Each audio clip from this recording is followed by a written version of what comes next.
हम ये तो जानते हैं कि टाइटैनिक का मलबा तकरीबन 12,500 फीट नीचे पड़ा हुआ है और क्योंकि ये जहाज बहुत मशहूर था और इस पर फिल्म भी बन चुकी है, इसलिए लोग आज भी इसका मलबा देखने समंदर की गहराइयों में जाते हैं।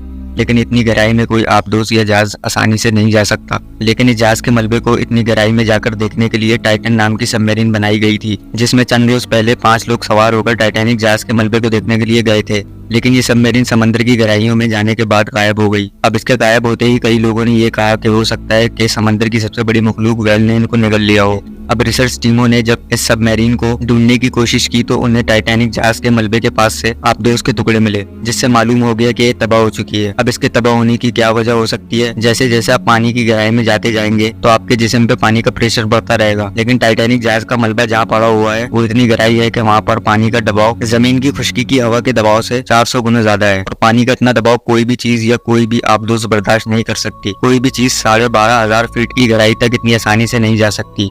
लेकिन इस आबदोज को स्पेशल मटेरियल से बनाया गया था जो कि इतनी गहराई में जाने के काबिल थी। लेकिन सबमरीन के स्ट्रक्चर में एक माइक्रोस्कोपिक क्रैक भी हो तो पानी के शदीद तरीन दबाव से वो इतनी सी दरार भी उस सबमरीन को तबाह करने का सबब बन सकती है। और रिसर्च टीम के मुताबिक इस आबदोज की तबाही की वजह भी यही हो सकती है। समंदर की इतनी गहराई में पानी का दबाव का अंदाजा आप इस बात से लगा लें कि अगर आप इतनी गहराई में आबदोज से बाहर निकलने की कोशिश करें तो पानी का दबाव इतना ज्यादा होगा कि आपको लगेगा कि आपके जिस्म पे 160 टन वजन रख दिया हो और मिनी सेकंड में आपकी मौत हो जाएगी। अगर आपको ये इन्फॉर्मेशन पसंद आई तो वीडियो को लाइक करें और चैनल को सब्सक्राइब करें।